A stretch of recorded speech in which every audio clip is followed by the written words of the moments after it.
बिस्मिल्लाहिर्रहमानिर्रहीम। जनाब, आज जिस मौजू पर बात करेंगे, जिस केस पर आज बात करने के लिए जा रहे हैं, वो केस कराची में ज़बान ज़द-ए-आम है। वो केस हाई प्रोफाइल केस बनता जा रहा है। कराची में पिछले दिनों नौजवान के कत्ल का मुअम्मा है।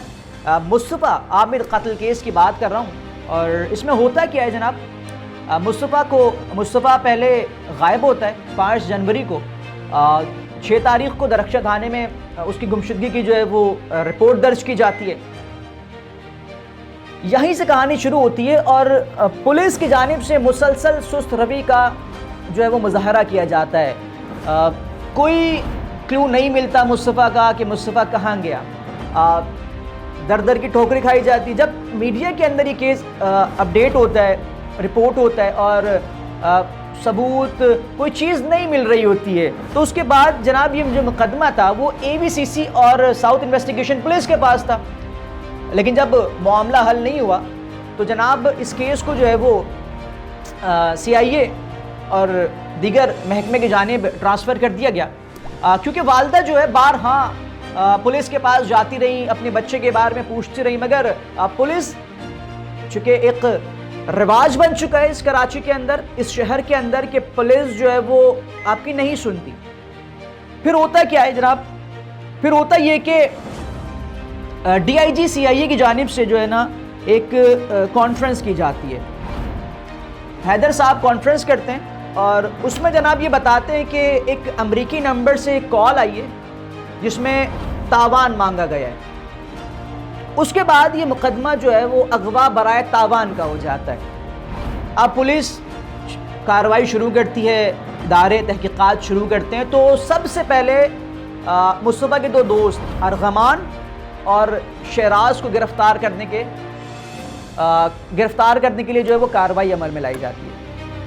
8 फरवरी को छापा मारा जाता है अरगमान के घर पर। अब केस में जो इंटरेस्टिंग चीज़ें हैं ना, अब जो पुलिस की कारकर्दगी है वो यहाँ से शुरू होती है।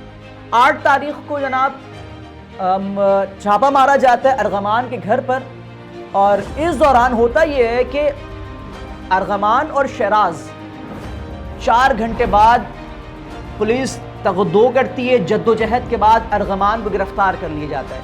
4 घंटे क्यों लगते हैं? क्योंकि जब पुलिस अरगमान के घर जाती है तो अरगमान की जानिब से पुलिस पार्टी पर जो फायरिंग की जाती है, जिसमें एक DSP और 2 पुलिस कांस्टेबल जख्मी हो जाते हैं। और बिलाखिर 4 घंटे की मेहनत के बाद जो है वो अरगमान को गिरफ्तार कर लिया जाता है। जब अरगमान के घर में पुलिस जाती है तो वहाँ से 64 लैपटॉप्स, जदीद तरीन असलहे और खून के 2 कालीन पर खून की बूंदें मिलती हैं, जिसका DNA के लिए बाकायदा सारी चीज़ें लेबॉर्ट्री में दी जाती हैं।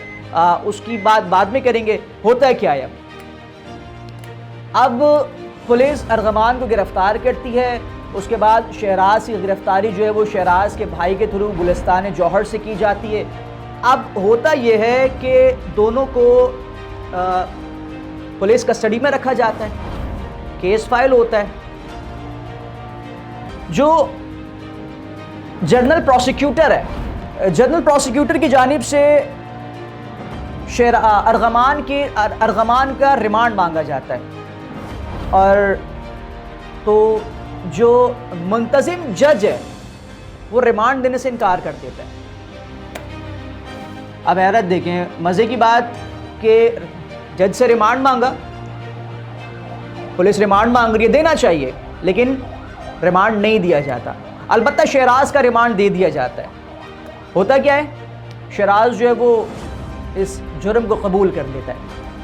शहराज बताता है कि जनाब 5 तारीख को मुस्तफ़ा अरगमान के घर आता है और वहाँ हमारी बहस होती है और उसके बाद उस बहस मुबाहिसे में उसे रॉड से अरगमान ज़ख्मी कर देता है, जिसके बाद उस पर तशद्दुद किया जाता है। तशद्दुद करने के बाद मुस्तफ़ा की गाड़ी में ही मुस्तफ़ा को बांध कर डिग्गी में रखा जाता है और उसे हब चौकी ले जाया जाता है, यानी कि अब बलूचिस्तान लेकर जाया जाता है। और बलूचिस्तान पे धारिजत थाने के करीब नदी के पास मुस्तफ़ा की गाड़ी को आग लगा दी जाती है। फैसल ईदी की जानिब से बताया गया कि भाई 12 जनवरी को जो है वो उनको एक इतला मिलती है कि इस मकाम पर एक गाड़ी है और एक लाश बरामद हुई है। अच्छा, उस लाश का जो है वो ना बाजू है और ना सर वगैरह है, धड़ बताया जा रहा है, और 16 तारीख को उसकी बाकायदा तदफीन कर दी जाती है। अच्छा, अब चूँकि इस केस को नए सिरे से चलाया जा रहा है तो कब्र कुशाई के लिए भी बाकायदा दरख्वास्त लिखी गई है जो कि सिंध हाई कोर्ट ने मंजूर करनी है। लेकिन उससे पहले अब बात करें, अब जिस तरीके से मैं बात कर रहा था पुलिस की कारकर्दगी सुस्त रवि की, अब एक सवाल यहाँ पर ये जन्म ले रहा है कि जनाब ये बताएं, एक शख्स कराची से हब चौकी लाश डिग्गी में डालकर लेकर जा रहा है, क्या आपके रास्तों पर आपकी हिफाजत के लिए मामूर पुलिस गाड़ियां चेक नहीं करती? आखिर ये लाश यहां से बाहर गई कैसे? क्या पुलिस ने इस गाड़ी को रोका था या फिर पुलिस बेखबर रही है? अब सवालात जन्म ले रहे हैं। वो सवालात ये है कि क्या इस तरह के रास्तों पर पुलिस हर गाड़ी को छोड़ देती है? अगर हर गाड़ी को छोड़ देती है तो क्यों? फिर इस तरीके से जो सामान स्मगल शुदा सामान है वो कराची में फिर इसी तरह से आता है। तो फिर मैं और आप ये बात माने कि जनाब पुलिस मिली हुई है इनसे, जो स्मगल का सामान आ रहा है पुलिस मिली हुई है। आप कहेंगे नहीं, अगर पुलिस नहीं मिली हुई तो पुलिस हर गाड़ी को चेक करती है। अगर हर गाड़ी को चेक करती है तो फिर इस गाड़ी को पुलिस ने कैसे छोड़ा? ये सवाल भी छोड़ दो जनाब। फिर होता क्या है? फिर होता ये है, वो बताता है शराज कि हमने उसको गाड़ी में डाला, उसको वहाँ लेकर गए, उसको वहाँ जलाया, उसके बाद आराम से हम नाश्ता वगैरह करके घर आए और फिर हम स्कर्दू चले गए जनाब। स्कर्दू में दिन गुजारे और वहाँ से यहाँ की अपडेट लेते रहे कि आखिर क्या मामला है, केस कहाँ तक पहुँचा, कहाँ तक नहीं पहुँचा। 28 तारीख को जो है वो शहराज कराची वापस आता है, फिर वो अर्गमान को बताता है कि यहाँ पर सब कुछ अच्छा है, और तो 5 फरवरी को अर्गमान भी वापस आ जाता है। इन सब में एक कहानी और चल रही है, किसी को बचाया जा रहा है। किसे बचाया जा रहा है ये तो नहीं मालूम, क्योंकि वक्त आने पर सब पता चलेगा। DIG साउथ की जानिब से जनाब दरख्शत ढाने के SHO को मुअत्तल कर दिया जाता है।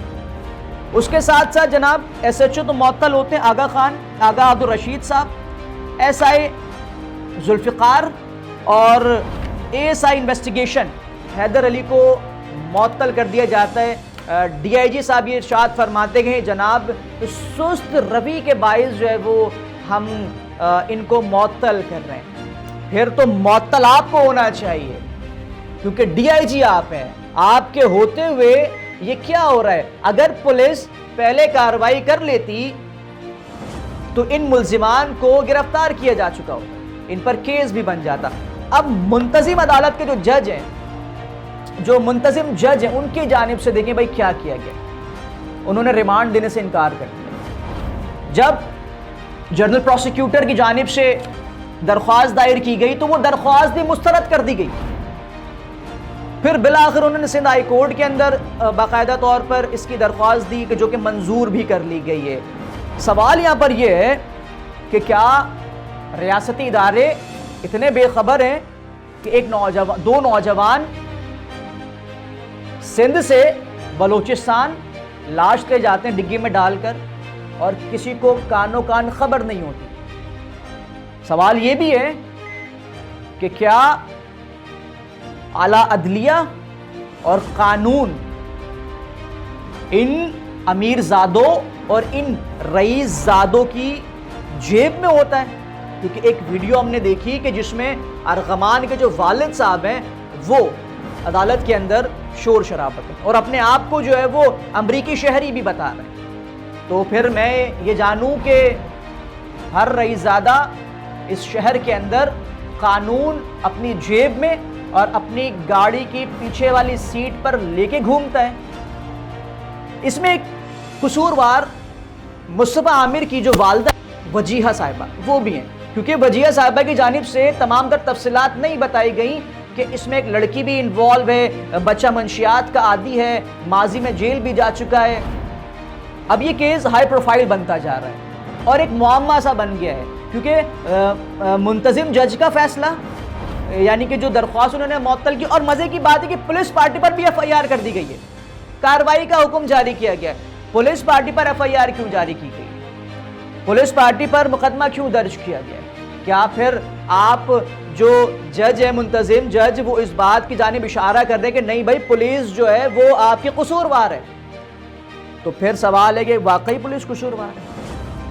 अगर पुलिस कसूरवार है तो एडिशनल IG और IG साहब फिर जवाब दें कि आखिर इस शहर में क्या चल रहा है, क्योंकि ये एक केस है जो रिपोर्ट हो गया है, एक केस है जो मीडिया में हाईलाइट हो गया है। इस तरह के रोजाना की बुनियाद पर सैकड़ों केसेस होते हैं। जब आप इन अशराफिया के बच्चों को लगाम नहीं डाल सकते तो फिर आप अपनी कुर्सी का क्या करेंगे?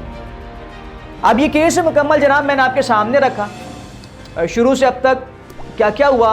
मुस्तफ़ा गायब होता है, उसके लिए एप्लीकेशन दरख्शा थाने में गुमशुदगी की रिपोर्ट दर्ज की जाती है, पुलिस सुस्तरवी का शिकार है, पुलिस सुस्तरवी करती है, नहीं हो पाता, जो केस है वो ट्रांसफ़र कर दिया जाता है वफाकी तहक़ीक़ाती इदारे को।